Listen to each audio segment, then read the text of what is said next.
Morning, welcome back to my channel Priyanka Abhiyan. আশা করবো তোমরা সবাই খুব ভালো আছো, সুস্থ আছো। আমরাও কিন্তু খুব ভালোই আছি। আর আজকে উপরের রান্নাঘর থেকে ব্লগটা স্টার্ট করছি। আজ হচ্ছে বৃহস্পতিবারের সকালবেলা তুর্য তো স্কুল চলে গেছে। তুর্যর আজকে লাস্ট না আরেকটা এক্সাম আছে কালকে। আজকে হচ্ছে তৃতীয় নম্বর এক্সাম আর কি। ইংলিশ আর ম্যাথ কমপ্লিট হয়ে গেছে, শুধু আজকে একটা এক্সাম বাকি, কালকে একটা বাকি, তাহলেই হয়ে যাবে। ওর ইউনিট 2 পরীক্ষা সব কমপ্লিট হয়ে যাবে। তো উপরে রান্নাঘরে চলে এসেছি। দেখে তো তোমরা ভাবছো যে হঠাৎ উপরে রান্নাঘরে। তো উপরে রান্নাঘরে এখন ইলেকট্রিক কেটলিটা বার করে মাঝে সাঝে একটু চা করি। তারপরে হচ্ছে মেনলি আরো বার করার উদ্দেশ্য হচ্ছে তুর্যর আন্টি যে পড়াতে আসে না বিকেলবেলা, তো ওকে আমি ইলেকট্রিক কেটলিতে উপরে চা করে দিই। তো ওই জন্যই ওর উদ্দেশ্যেই বার করা হয়েছে। আর এখন মাঝে মাঝে সকালবেলা হচ্ছে উপরেই চা করে ফেলি ইলেকট্রিক কেটলিতে। মাকে ডাকি, সবাই মিলে উপরে বসে এক এক সময় চা খাই। ওর আন্টি আসার পর থেকে আর কি এই ইলেকট্রিক কেটলিটা বার করা হয়েছে। তো চলো এখন চা করে নিই। এটাতে সবাই মিলে বসে চা খাই। আর এখন না দুধ চাটা অতটা আমি খাই না। ওই ওর আন্টিকে বিকালবেলা যখন করে দিই মাঝে সাঝে একটু খেলাম, না হলে না। আর সকালের দিকে বেশিরভাগ চেষ্টা করি র চা খাওয়ারই, কারণ কি বলতো খুব গ্যাস হচ্ছে। আর র চা খেয়ে ভালো আছি, আর নাহলে না দুধ চা খেয়ে বুকের মাঝখানটা কি ব্যথা করছে, বুকটা জাম হয়ে আসে, ব্যথা করে, এরকম হচ্ছে। তো চলো করে ফেলি। এই যে এখানে 3 জনের কাপ নিয়ে নিয়েছি। আমার মা তো আছে, আর আমার শাশুড়ি মা, আমি 3 জন। আর নিচে মা বললো, মাও রচা করেছে, বাবা দাদা ভাই ওরা খেয়ে, আর তরুণ তো চলেই গেছে অফিসে খেয়ে দে। তো ওরা খেয়েছে, দাদাও এখন বেরাবে। তো চলো চাটা করে নি। এই জন্য আবার বিস্কুট এনে রেখেছি, এই যে সব আন্টির জন্য, আন্টির বন্দোবস্ত এগুলো।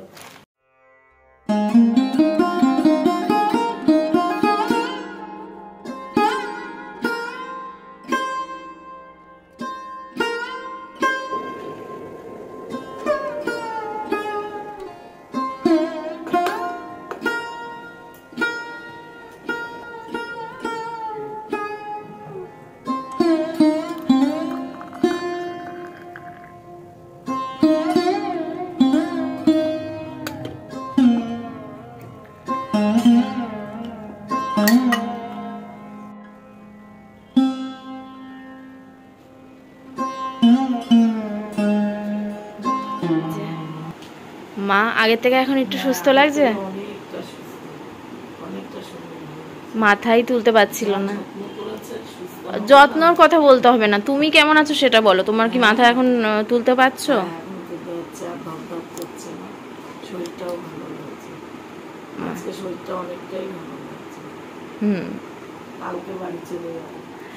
তুমি থাকো ওরকম, বাড়ি যাবো বলার কি আছে, পুরো সুস্থ হও তারপরে যাবে। আমার শাশুড়ি মাকে ডাকলাম, এখনো আসেনি, আসছে মা। তো মা আসতে একটু দেরি করছিল, মানে আমার শাশুড়ি মা। আমি মাকে বললাম যে তুমি চা খাওয়া শুরু করে দাও। মা আবার ঠান্ডা চা একদমই খেতে পারে না, তো সেই জন্য বলছে নুন চিনি জল খেয়ে সুস্থ হয়েছে। হ্যাঁ, নুন চিনির জল হচ্ছে স্যালাইনের কাজ করে। মা বলেছে নুন চিনির জল খেতে, তো মা খেয়েছে, খেয়ে আজকে একটু ভালো আছে। স্যালাইনের কাজ ওই নুনের জন্য।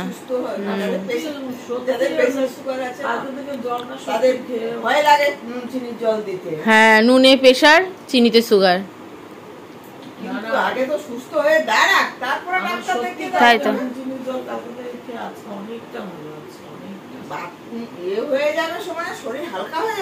তাই তো।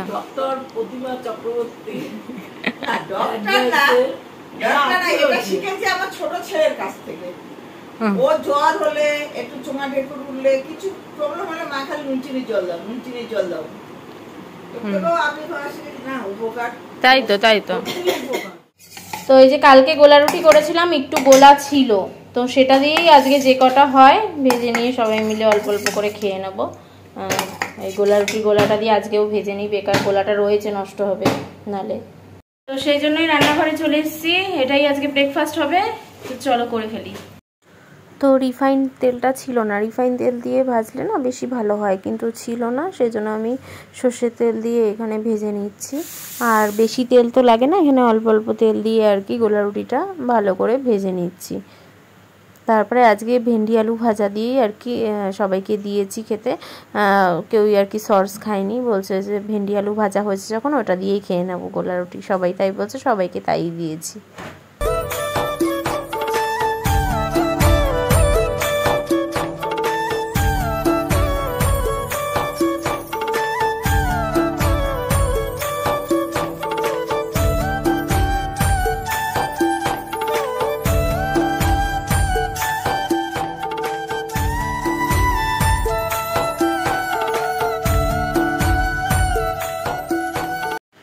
ব্রেকফাস্ট সবাইকে দিয়ে নিজে খেয়ে আবার কিন্তু আমি রান্নাঘরে চলে এসেছি। আর এখানে দেখতেই পাচ্ছ হাঁসের ডিম কিন্তু সেদ্ধ করা হয়ে গেছে। এখন ফুলকপি দিয়ে আলু দিয়ে হাঁসের ডিম করব। এটা কিন্তু দুপুরের জন্য না, এটা রাতের জন্য।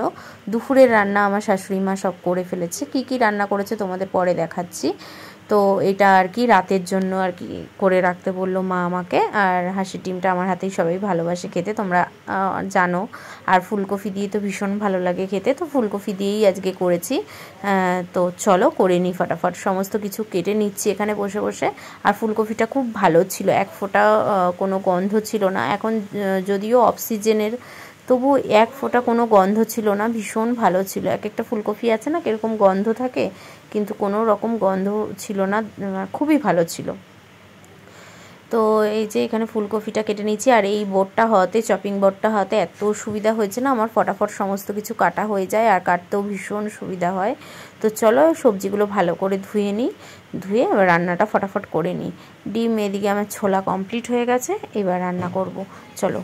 আর সেই ফাঁকে ফাঁকে তুরজোরও কিন্তু মাছের ঝোল হয়ে গেছে কমপ্লিট। আর এখানে একটা কড়াইয়ে কচুর শাক করছে, সেটা কিন্তু আমার শাশুড়ি মা করছে।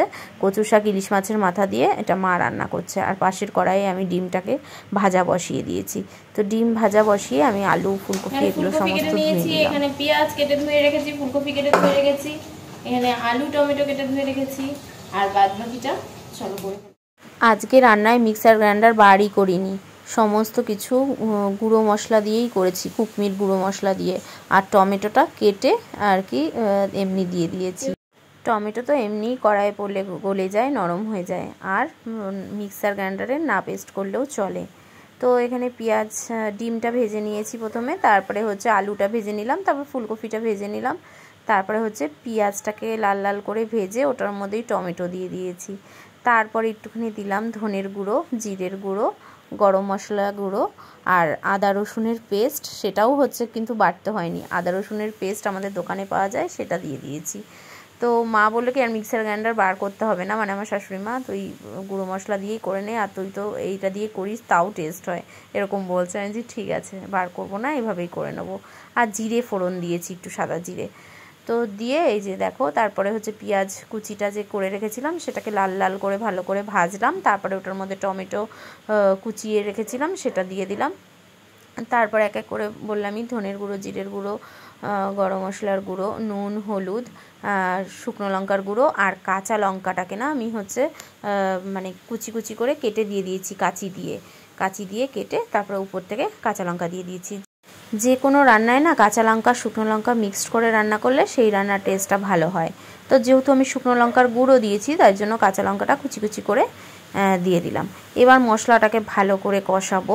তো এই যে দেখো, মশলাটাকে ভালো করে কষিয়ে নিচ্ছি। কষানোর পর একটু যে কষা কষা হয়ে যাবে, তারপরে আমি কিন্তু ফুলকপি দিয়ে আবার ভালো করে কষাবো। তো ফুলকপি দিয়ে আবার একটু ভালো করে কষিয়ে নিলাম। ফুলকপি দিয়ে কষানোর পর তারপরে কিন্তু আমি আলু দিয়ে কষাবো, এক এক করে কষাবো, কারণ প্রথমে আগে মশলাগুলো সমস্ত কিছুতে ঢুকবে, তো সেই জন্য সব কিছু দিয়ে ভালো করে কষাবো। তো ফুলকপি দিয়ে কষানো হয়ে যাওয়ার পর কিন্তু আমি এখানে আলু দিয়ে দিয়েছি, আর আলু দিয়েও একটু ভালো করে কষিয়ে নিচ্ছি। তারপরে শেষে ডিম দিয়ে কষাবো। কষতে কষতে যখন একদম তেল ছেড়ে দেবে, তারপরে পাশে আমি কিন্তু গরম জল, জানোই তোমরা গরম জল করে রাখি, তো সেইটা গরম জলটা ঢেলে দিই, রান্নার আলাদা টেস্ট বাড়ে। তো আমি এইভাবেই কিন্তু ফুলকপি দিয়ে হাঁসের ডিম করি। অন্য দিন মিক্সার গ্রাইন্ডারে মশলা বেটে করি, আজকে কিন্তু আর মিক্সার গ্রাইন্ডারে মশলা বেটে করিনি, গুঁড়ো মশলা দিয়েই করেছিলাম। কিন্তু বিশ্বাস করো ভীষণ ভালো হয়েছিল, ভীষণ ভীষণ। সবাই খুব ভালো খেয়েছিল। এমনকি আমার শ্বশুরমশাই আর দেওর মানে ভাই, ওরা দুজন আর রাতের অপেক্ষা করেনি, ওরা দুপুরবেলায় কিন্তু হাঁসের ডিম খেয়ে নিয়েছে। সেই লাস্টে রাতে ওদের জন্য আবার মুরগির ডিম সিদ্ধ করে দিতে হয়েছে, জানো না এত ভালো খেয়েছে সবাই, ভীষণ ভীষণ ভালো হয়েছিল। তো দেখো কষিয়ে এখানে আমি গরম জলটা দিয়ে দিলাম, দিয়ে এখন ঢেকে দিচ্ছি আলু ফুলকপি এগুলো সেদ্ধ হোক আর একটু মানে ঝোলটাও আর কি ফুটুক। তো আজকে রান্নার এইদিকে যেহেতু আমি চলে এসেছি, এখন মা গেছে আনতে, মানে আমার শাশুড়ি মা গেছে আনতে, আর আমার মা গেছে উপরে। আমি বললাম টিভি দেখো শুয়ে শুয়ে, শরীরটা তো খুব দুর্বল। মা বলছিল আমি করে দিই। আমি যে মাথা খারাপ, তুমি উপরে গিয়ে মানে হচ্ছে টিভি দেখো, একটু রেস্ট নাও। সবাই বলছে একটু রেস্ট না নিলে শরীর ঠিক হবে না, এতটাই দুর্বল হয়ে গেছে। তো এই কয়দিনে স্পন্ডিলাইটিস হয়েছে বললাম, ঘাড়ে ব্যথা আর মাথা উল্টো দিকে ঘুরছে আর কি। তুমি চুপচাপ শুয়ে থাকো, আর সুগারটাও বেড়েছে।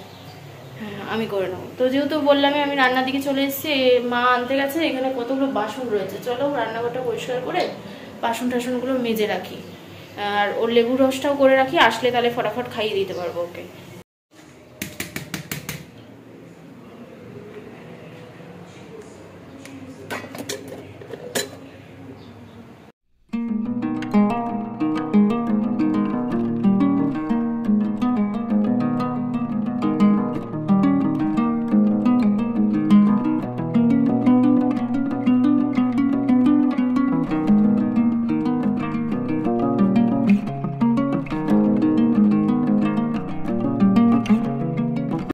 অনেক দিন ধরেই আমার ইচ্ছা ছিল যে আমাদের রান্নাও এই লোহার কড়াইটায় করার, মানে নতুন জিনিস আনলে দেখবে সেটাতে রান্না করতে না ভীষণ ভালো লাগে। আর এই লোহার কড়াইটা কি বলো তো, পুরো একদম ফ্ল্যাট টাইপের, তো এটাতে রান্না করতে ভীষণ সুবিধা হয়। তো আজকে ফাইনালি হাঁসের ডিমটা আমি ইচ্ছা করে এই কড়াইয়েই করেছি। কিন্তু কি বলো তো, ওই লোহার কড়াইয়ে করলে একটু মানে কালারটা না কালচে কালচে হয়। তো সেটা কিন্তু তুর্যর যখন মাছের ঝোল করেছি তখন কিন্তু হয়নি। কিন্তু আজকে আবার হাঁসের ডিম করছি যখন দেখছি, আসলে হাঁসের ডিমটা তো অনেকক্ষণ ধরে করছি, হালকা হালকা কিন্তু ওই লোহার কড়াইয়ের কষ উঠেছে, হালকা হালকা মানে একটুখানি কালচে কালচে কালার হয়েছে। আমার আবার এরকম কালো কালো হলে না ভালো লাগে না, কালারটা যাই হোক, কিন্তু মানে কি বলবো, খেতে খুব ভালো হয়েছিল লোহার কড়াই, আর লোহার কড়াইয়ে খাওয়াও ভালো খাবার। তো যাই হোক, তো এই আমার হয়ে গেছে। আর এইটুকুনি ঝোল আমি রাখবো, কারণ আবার রাতে গরম করবে মা, তখন আবার একটুখানি টেনে যাবে। তো সেই জন্য এইটুকুনি ঝোল কিন্তু রাখবো, না হলে মানে এতগুলো লোক খাবে কি দিয়ে। একদম খুব যে একদম গামাখা সেটা করিনি, হালকা সামান্য ঝোল রেখেছি। এই যে দেখো এরকম হয়েছে দেখতে, কালারটা খুব কালো হয়নি, দেখতে কিন্তু খুব খারাপ হয়নি। আর ভাই দেখে বলে কি, কিরে তুই হাঁসের ডিম রান্না করেছিস না মানে মাংস রান্না করেছিস, কালারটা তো পুরো খাসির মাংসের মতন হয়েছে। ও তো মানে বললামই দুপুরে খেয়ে নিয়েছে, মানে এতটাই ও মানে হাঁসের ডিম মাংস এগুলো ভালোবাসে। ও আবার কি বলতো, কোনো মাছ খায় না, একবার মাছ খেয়ে গলায় কাটা ফুটেছিল, তারপরের থেকে আর কোনো রকম মাছ খায় না ও মানে ডিম আর মাংসের উপরেই থাকে। তো দেখো হাঁসের ডিমটা নামিয়ে আমি কিন্তু সমস্ত বাসন মেজে নিয়েছি। আর এখানে লোহার কড়াই, সমস্ত কড়াই, আরেকটা যে কচুর শাকের কড়াই ছিল সমস্তটা মেজে নিয়েছি। বাসন মাজা পুরো কমপ্লিট। বাসন মেজে এসে আমি সবে উপরে এসেছি, তখন তুর্য চলে এসছে ঠাম্মির সাথে। আর এসেই আগে উপরে এসছে মাম্মাম করতে করতে, আমাকে বলছে তুমি চলো, তুমি উপরে এসছো কেন, তুমি আমাকে স্নান করাবে, তুমি আমাকে খাওয়াবে, তুমি আমাকে লেবু রস খাওয়াবে, এসব বলছে। আমি বলছি হ্যাঁ আমিই তো খাওয়াবো তোমাকে, এইসব। এখন আগে তোমাদের সাথে দেখা হয়েছিল, তুর্য সবে স্কুল থেকে আসলো, তারপরে অনেকটা সময় কেটে গেছে কিন্তু তোমাদের সামনে আসা হয়নি। আমি রান্না বান্না করে উপরে উঠলাম, তুর্য আর কি উপরে স্কুল থেকে এসে উপরেও এসেছিল। তো তারপরে তুর্যকে খাওয়ানো, স্নান করানো, ঘুম পাড়ানো, তো কারো কাছে যাচ্ছে না। আজকে মারাত্মক পরিমাণে জ্বালিয়েছে, মানে যা জ্বালিয়েছে না কি বলবো। ঘুম পাড়াতে 1-1.5 ঘন্টা পর ওর আন্টি চলে এসছে, আন্টির কাছে পড়লো, তারপরে আন্টিকে চা করে দিলাম, আবার একটুখানি ওকে নিয়ে, ও কারো কাছে যাচ্ছে না, বললাম যে নিচে যা, নিচে গেল না, সে আমার সাথেই শুয়ে থাকলো। মানে শুলো তো কম, দুষ্টুমি করলো বেশি, আমাকে তো ঘুমাতে দিলই না, মানে একটু যে চোখ বন্ধ করে শুধু একটুখানি রেস্ট করবো সেটাও আমাকে করতে দিল না। তারপরে ওকে পড়তে বসালাম, পড়লো, সেই পড়া নিয়ে হলো মানে বিশাল তাণ্ডব, মানে এ লিখছে তো বি লিখছে 2 ঘন্টা পর, এরকম ওই নিয়ে চললো 1-1.5 ঘন্টা। তারপরে আবার দুষ্টুমি শুরু। তো এখন এই যে ওর পাপা চলে এসছে অফিস থেকে, আর এই যে এখনো দুষ্টুমি, ওর যে দুষ্টুমি ও চালিয়েই যাচ্ছে। আমি একটুখানি মুখ ঠুক ধুয়ে ফ্রেশ ট্রেশ হয়ে চুল টুল আঁচড়ালাম। এখন নিচে যাব, নিচে গিয়ে রুটি করতে হবে। এখন রুটি করবো, রাতে আজকে রুটি খাবো। আর এই যে মার শরীরটা আগের থেকে অনেকটাই ভালো আছে। ভালো আছে, অনেকটাই ভালো আছে। কালকে বাড়ি দেবো কিন্তু বলছিলাম আর 1-2 দিন থাকো, মা বলছে না থাকবো না। সোমবার বিকালবেলা এসছে, বলে আর থাকবো না, আমার আর ভালো লাগছে না, এবার বাড়ি যাবো। মন ছুটে গেছে, একটু শরীর ভালো না হতেই মনে হচ্ছে কখন বাড়ি যাবো কখন বাড়ি যাবো। তো কালকে মা যাবে, মার সাথে আমিও যাব, কারণ কালকে তো ফ্রাইডে, স্কুল থেকে আসার পর শনি রবিবার স্কুলও ছুটি আর হচ্ছে টিউশনও ছুটি। তো সেই জন্য ওর প্রবলেম হবে না পড়াশোনার কোনো।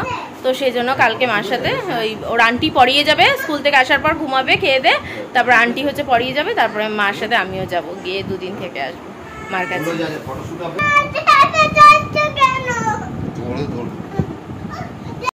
তরুণ, তুর্য আর আমার মা তো উপরে, তরুণ আর তুর্য মিলে খেলছে, আর মা বসে বসে দেখছে কি করবে। তো আমি এখানে নিচে চলে এসেছি। তো মা বললে কি আমিও বা ওদের সাথে কি করব, ওরা জোরে এখন গান চালিয়ে যা করবে আমার আরও মাথা ধরে যাবে, আমিও চল তোর সাথে নিচেই যাই।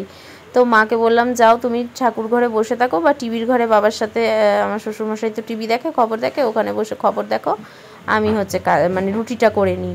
তো রুটির কী বলো তো, আটাটা মাখা ছিল আগের দিন, তো সেটাই ফ্রিজ থেকে বার করার পর না একটুখানি জল দিয়ে আটা দিয়ে ভালো মতন আবার একটুখানি না মাখলে না ভালো হয় না। তো সেটাই আর কি ওই ঠিকঠাক করছি আটাটাকে, আর মা হচ্ছে খবর দেখছে। আর আমার শাশুড়ি মা, তারপরে সবাই হচ্ছে ভাত খাবে, মানে তরুণ, শাশুড়ি মা, ওরা একটু ভাত ভালোবাসে, ভাই দাদা। তো আমার শ্বশুরমশাইকেও বললাম যে তুমি বাবা ভাত খাবে না রুটি খাবে, তো বাবা বললো ভাতই খাবো। আর আমার বাবাকেও আজকে মানে আমার শাশুড়ি মা জোর করে বলেছে খেতে, এই জন্য বাবাও আর কি খাবে। আর বাবা যেহেতু মা নেই, তাই জন্য কিনে হচ্ছে পরোটা রুটি এগুলো খেয়েছে টিফিনে দুপুরে, তো বাবাও ওই জন্য ভাতই খাবে। না হলে আমার বাবা রুটি ভালোবাসে, কিন্তু যেহেতু সকাল দুপুরেও আর কি মানে রুটি পরোটা খেয়েছে, সেই জন্য ভাত সারাদিনেই আর কি না খাবে, তো সেই জন্য রাত্রিবেলা ভাতই খাবে। তো সবাই আর কি ভাত খাবে, শুধু মা আর আমি খাবো রুটি। তো সেই জন্য এখানে রুটি করে নিচ্ছি। তো চলো, বেশি রুটি নেই, এখানে 4-5টা আর কি রুটি করে নিয়েছি, আমার 2টো, মার 3টে। আর এখানে তুর্য আর তরুণ ঘুমিয়ে পড়েছে, মানে তুর্যর খাওয়া হয়ে গেছে, তরুণ আর কি ওর পাশে শুয়ে ঘুম পাড়াচ্ছে। আর আমার বাবা তো একদমই খেতে চায় না, খুব লজ্জা পায় খেতে। তো সেই জোর জবস্তি আমি ফোন করে, আমার শাশুড়ি মা ফোন করে রাজি করিয়েছি যে আজকে খেয়ে যাবে। এই কয়দিন যে মা ছিল না, তার মধ্যে একদিন খেয়ে গেছিলো, আর একদিনও খায়নি, বলছে না আমি হচ্ছে তোমার বাড়িতে খেয়ে নেবো, ভাত বসিয়ে খেয়ে নেবো, কিছুতেই খাবে না। সে একদিন খেয়েছিল আর আজকে খেলো। হাঁসের ডিমটা কেমন খেয়েছো বলো? দারুণ, মুখে লেগে রয়েছে, হেবি, সত্যি সুন্দর রান্না হয়েছে। বলছি না, সবাই বলেছে তোর হাঁসের ডিম খুব ভালো হয়েছে, সবাই খেয়ে বলছে ভালো হয়েছে, যারা যারা খেয়েছে। মা এখনো খায়নি, লোক বাকি আছে।